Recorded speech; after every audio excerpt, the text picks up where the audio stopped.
Welcome to the Munro Review, where it's all about connecting, sharing, and valuing the arts in the central San Joaquin Valley. I'm Donald Munro. Today is October 24th, and we are here to talk about the busy art scene in November. On today's show, we'll get a sneak peek of the new Good Company Players production of Elf the Musical. We hit the road for UC Merced and get a VIP tour of the amazing new arts building on campus. And we talk with members of the Fresno Master Chorale, including conductor Hamre, and get to hear an in-studio musical performance. But first, let's recap some of what I've been covering at MunroReview.com.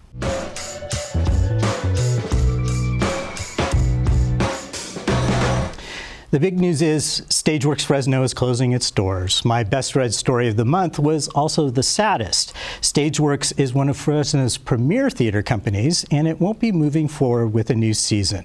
The reason is that while most productions did well at the box office, the big donors in town never stepped forward to support Stageworks at a level that you commonly see in other cities our size.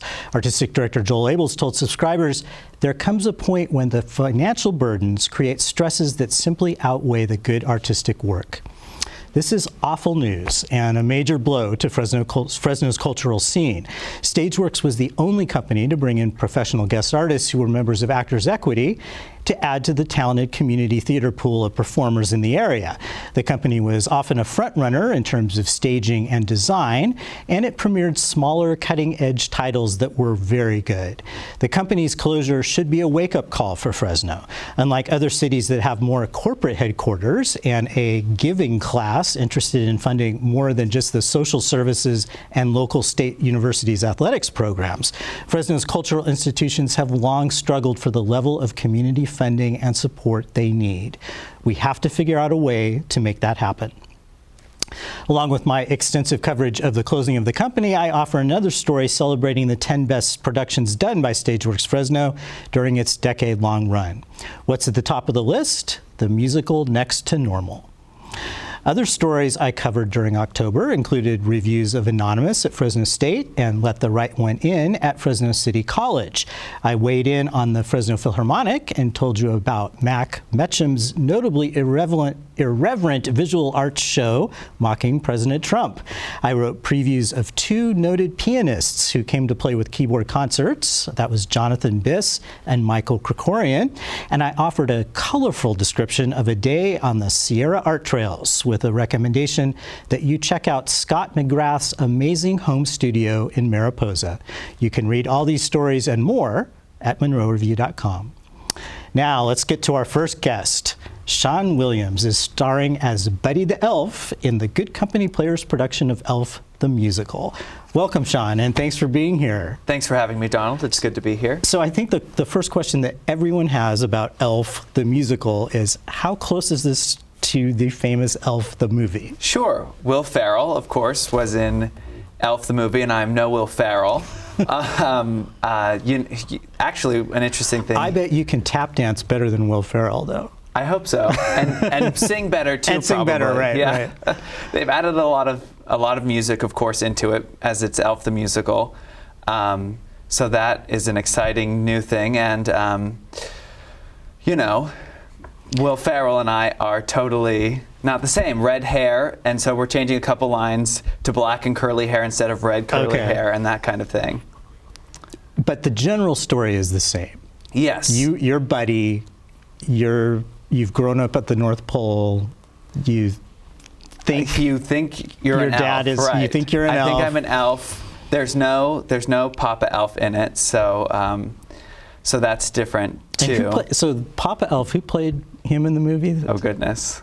Oh, that was Bob Newhart, right? Bob Newhart, yeah. Yes it was. So they did change some things then. Yes, so Santa kind of plays the role of Bob Newhart in that he's not Buddy's father, but he kind of orchestrates the story and he's the narrator of it, and he brings us in musically.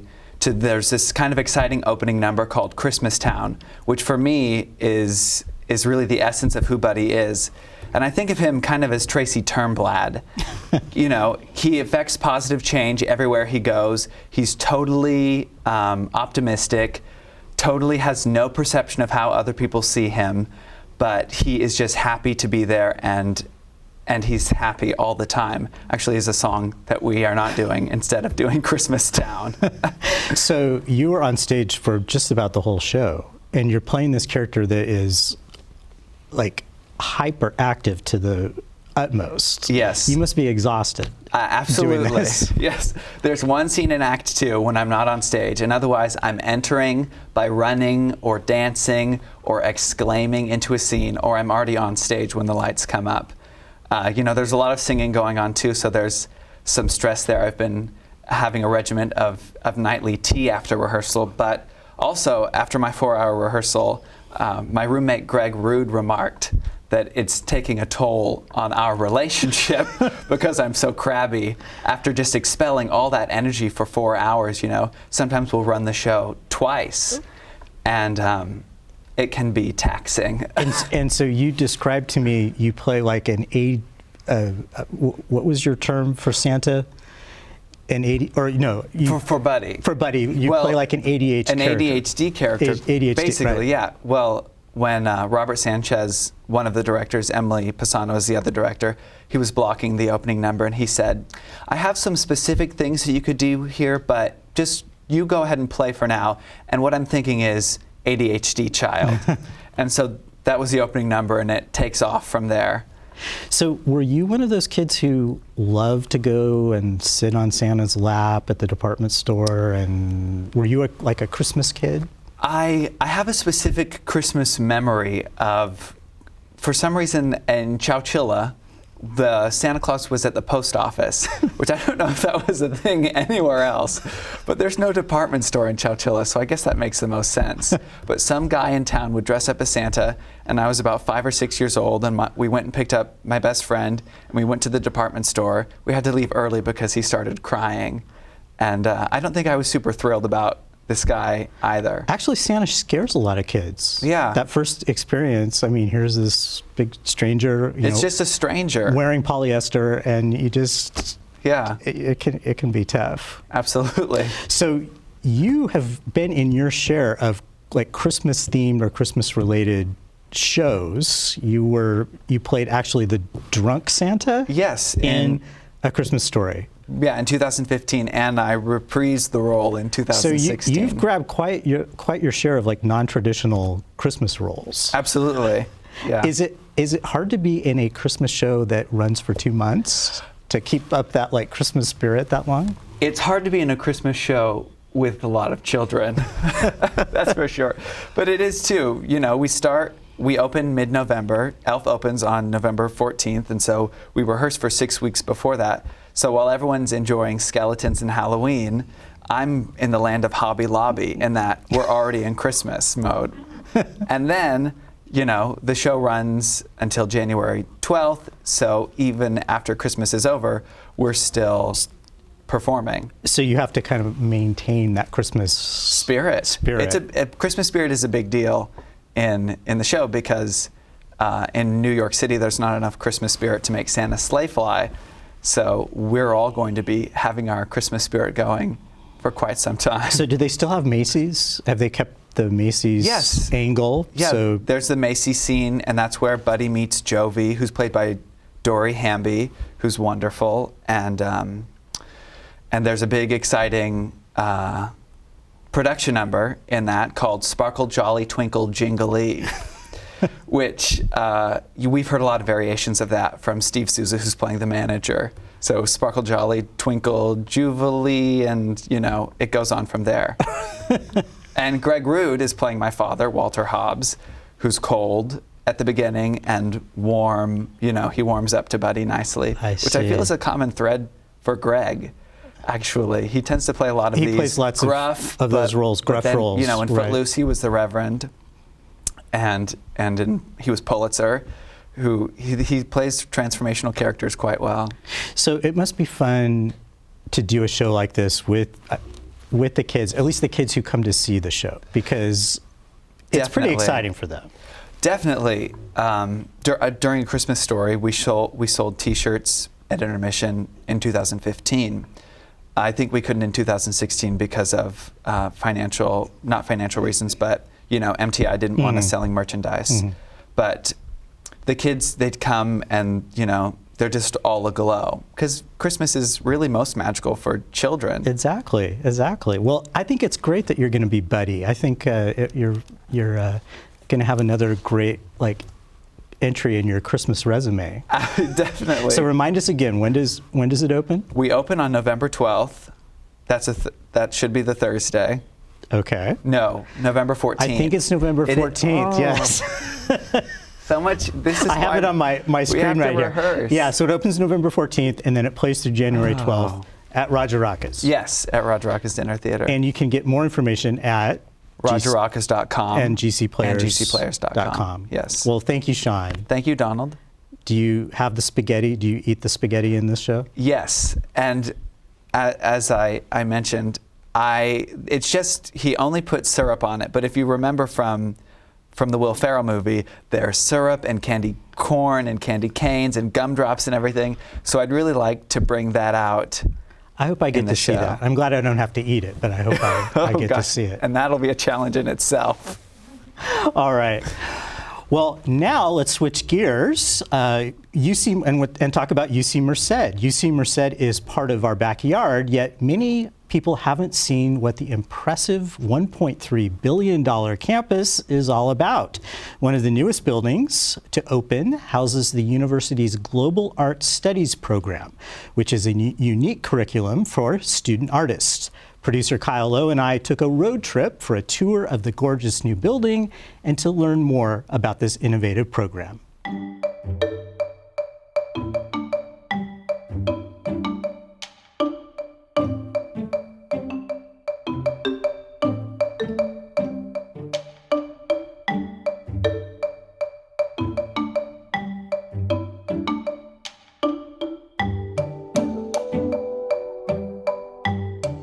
So we are here at UC Merced on a beautiful October day, and we are outside this gorgeous brand new building. It's the Arts and Computational Sciences building. We're here with Jayson Beester-Jones. Tell us, who are you and what do you do here at Merced? So I'm the Department Chair of Global Arts, Media, and Writing Studies. I'm a music professor, so I study I study ethnomusicology, which is a field related to very much to anthropology that engages with the cultural studies of music. So the rituals of music, the commerce of music, that sort of thing. My particular area of focus is actually in the Indian music industry. So I focus in particular on Bollywood films and the ways in which those constitute the music industry in India, and it's a pretty significant part of that. But I also focus on other sorts of things around how we value music and the various sorts of social and economic values of music.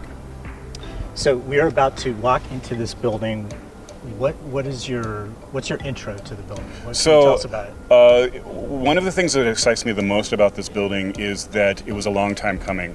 We had been utilizing spaces for quite a while that weren't really designed with us in mind. So, for example, we were using spaces that ensembles were playing in and rehearsing in that actually had no soundproofing, for example, and would create disturbances across the rest of the campus, or at least within that building as we would need to rehearse. So one of the things that excites me about this building is the fact that first the sound and the arts were kept in mind from the very outset, from the forefront, and that we were able to get a lot of the kinds of things that we asked for. So among other things, we have a recording studio in here that we will be using both for media production and for music production. We have a small cinema for film screenings. We have a new art lab in here that's basically oriented towards sculpture and other kinds of artistic media. A new dance rehearsal space that student clubs are actually booking almost 24 hours a day to the extent that they can. That includes a sprung wood floor and mirrors and all of that. And then a new rehearsal room that has sound separated both from the dance recital hall and the recording studio. So in addition to that, we are thinking about the broader trajectory of where the arts are going nationwide and worldwide. And so we also have built into this a digital media studio as well that will allow our students to edit and do other kinds of post-production of film and music. And one thing to know about Global Arts Studies is it's not strictly speaking a music program or a visual art program or a theater program, but instead a combination of a lot of different sorts of artistic approaches in a holistic way. that really reflects the way that artistic production is done on a day-to-day basis. People don't tend to think of music in isolation from other sorts of things, particularly in terms of, if you think of a film, for example, where music and film are co-produced, or visual art and film and so forth. In essence, we are providing almost the entirety of the artistic experience for students at UC Merced in classes that teach them videography, photography, sculpture, visual arts, design, swing and Latin ensembles, both dance and music ensembles, as well as art history courses and courses in popular music, in media studies and so forth.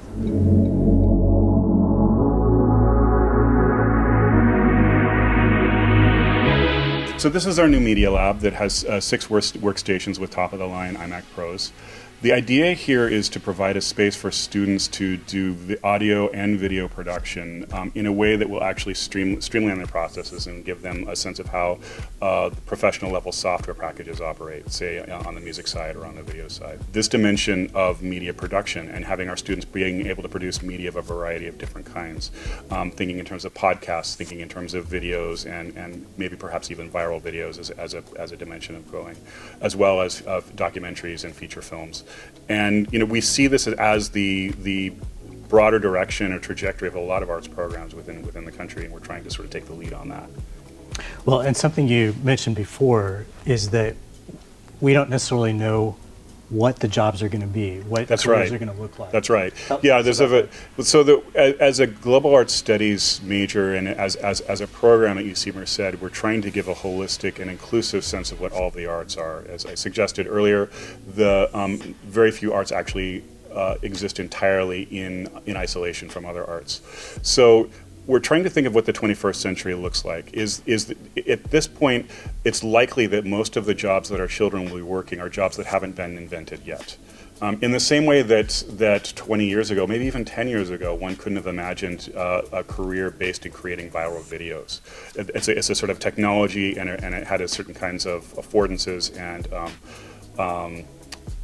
capabilities that weren't present 10 years ago, but now as a viable career choice.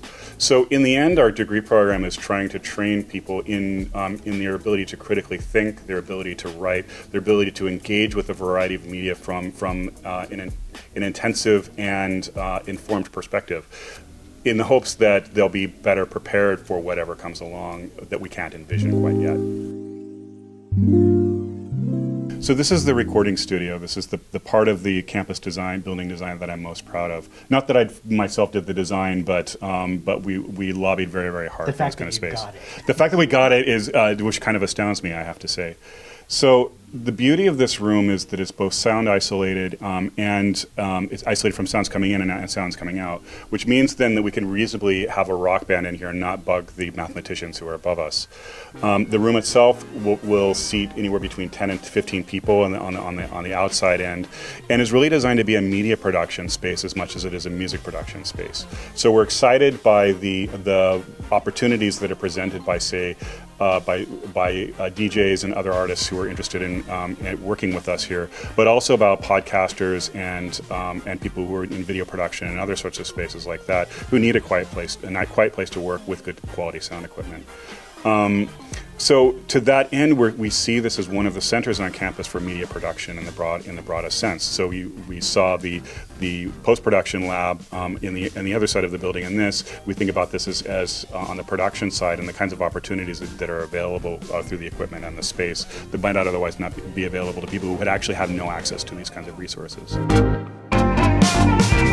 And so in a context like this, where we actually come in with a lot of freedom, where we can break the mold and start over and start in a different direction, then that creates a lot of opportunities that are very, very difficult to create in other sorts of institutional contexts. It's really, you can only do it when a university starts. That's right. And so the faculty who are here within the arts program are very much on board with this idea that first we talk to each other. I have as much to say to my art historian friends as I do to the other musicologists that are in the group, but also to to think about where the meaningful parallels are as far as aesthetic experience is concerned.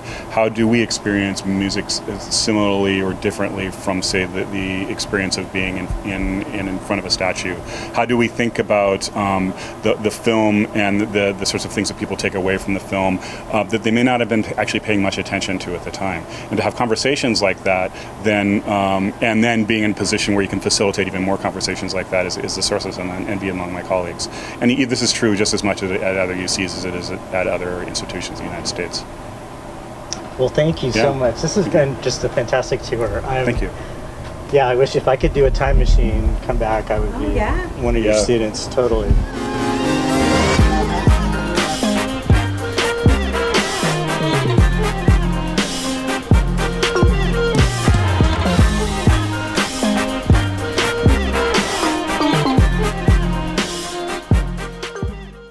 So UC Merced has a close connection with the city's downtown, especially what everyone calls the MAC, which is the Merced Multicultural Arts Center. Kyle and I also got to check out the great Dia de los Muertos exhibition there, and for that bonus video story, go to MunroReview.com. Now, for our second in-studio guests, we welcome members of the Fresno Master Chorale who are here to tell us about their exciting next concert. And we'll also have a special musical performance coming a little later in the show. Let's make the introductions. I'm Anna Hamre. I'm the artistic director of the Master Chorale. I'm Celeste DeMonte. I'm the vice president of our board of directors and a member of our fabulous alto section. And I'm Chris Simmons. I'm also a fellow alto, and I do the marketing and the social media for the choir. Well, great. Well, thank you for being here. Now, I know you have a very exciting and joy-filled concert coming up. Tell us about that, Anna. It is going to be joy-filled, absolutely. This is a wonderful concert, and it's unique because both pieces were written by fellows who were born in the same year, 1978. So they're young composers. It makes some of us feel a little older. That's right. And they're part of this new generation of composers writing music a little bit differently. Kind of in a neo-romantic style. The first piece is by Ola Yelo, who lives in this country, but he's Norwegian. It's called the Sunrise Mass. The second piece is by Dan Forrest, and it's Jubilate Deo. Both in a neo-romantic style, just ravishing harmonies, just so incredibly sweet.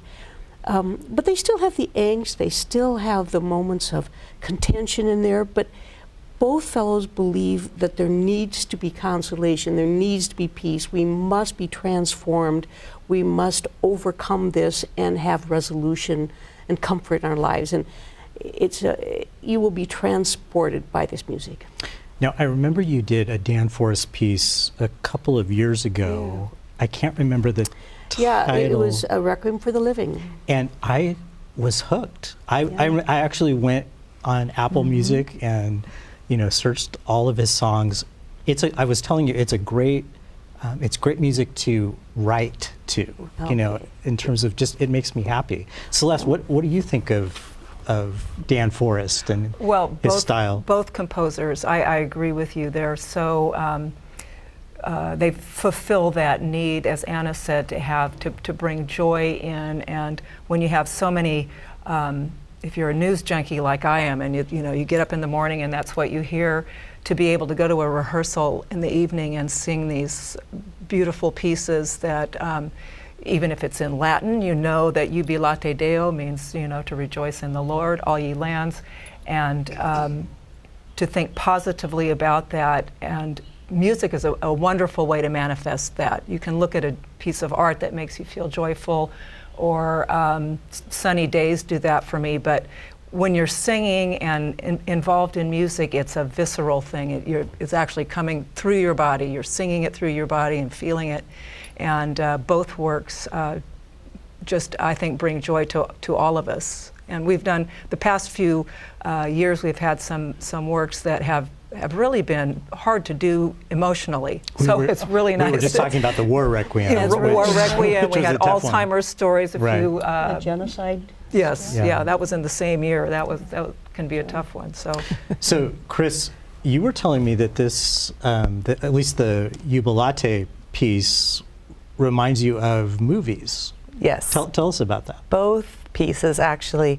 I hear elements of, a victory battle from Lord of the Rings, or, especially because we're singing in different languages in the Jubilate Deo.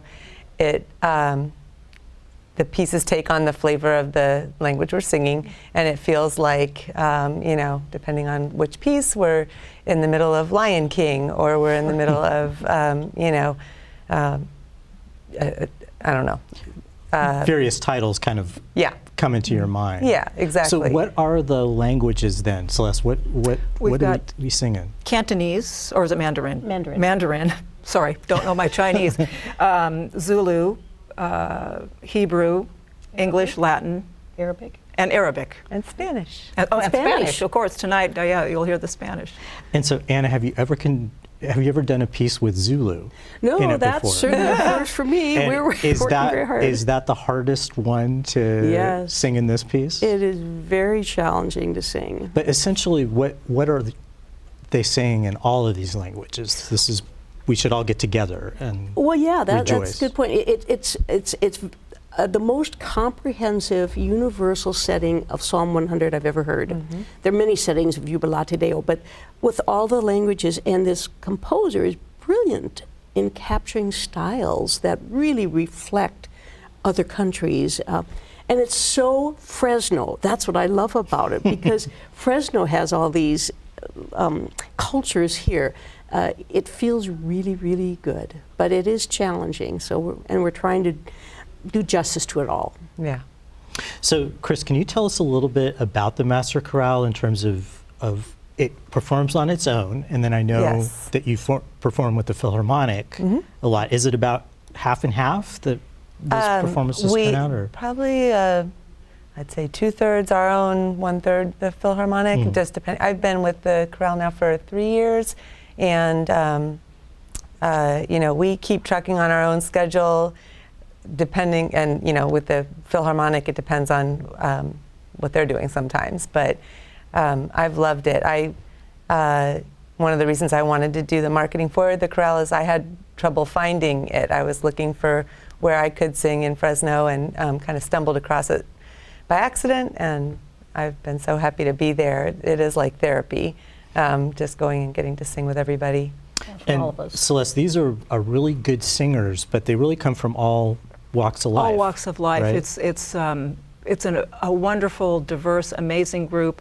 We have still our original member, one or two. We've been around 63, 64 years now. Yeah. And we still have a singer who started with the group originally. And what I've been really excited to see at our year-end parties now, we have children there, which is wonderful. That means we've got young people in the choir now, which for a while we were kind of dropping off of younger people. So we have people there who have families. And you have We've got- students, right? So we have some students. Fresno State students. Yeah, and- we have a great mix of, we've got doctors and homemakers and attorneys and music professionals, music teachers, other classroom teachers, technical And yet writers. somehow, Anna, you are able to kind of meld all of those voices into a really beautiful sounding ensemble. Thank you. They're fabulous to work with. I mean, And I know they there's- work really hard too. They work really hard. Yeah. There's so many directors who die to have my job. It's pretty fast. So after the break, we're going to be hearing a short musical performance. Yes. Can you tell us about that? Yes, you're going to hear Devynn and Edgar. Devynn is one of our soloists, a fabulous singer who's a music teacher in the Clovis schools, and she's going to sing at the concert a piece in Spanish. And there's a larger accompaniment, but the main accompaniment at one point is with guitar. So I got Edgar Contreras, who is one of the wonderful musicians, freelance musician here in Fresno, and he will accompany her. Well, that is very exciting. So we'll be back. We'll be hearing a song from the Fresno Master Chorale in just a few moments to close the show. But first, let's take a look at the list, a selection of things to do in November.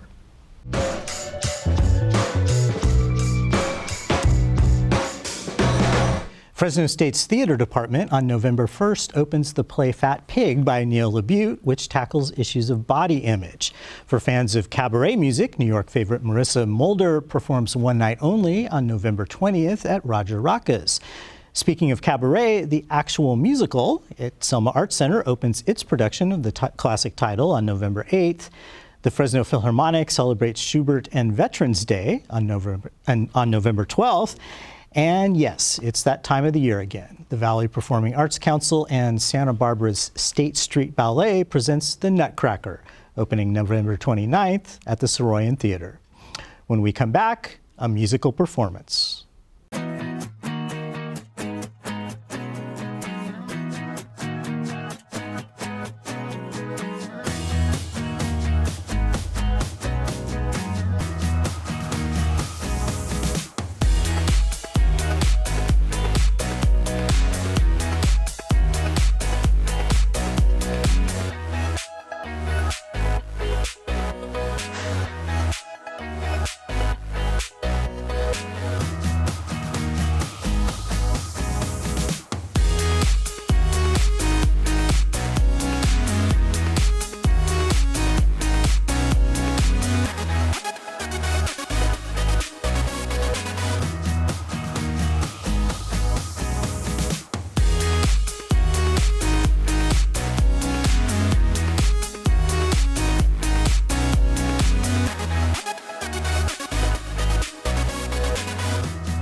Let's welcome vocalist Devynn Braswell and guitarist Edgar Contreras from the Fresno Master Chorale, who will be singing for us. What are you going to be singing? We're going to be singing Bendecid su nombre, which is a Spanish movement from Dan Force y Volate Deo, and the translation is Bless His Name from Psalm 100. Great, thank you.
Thank you so much.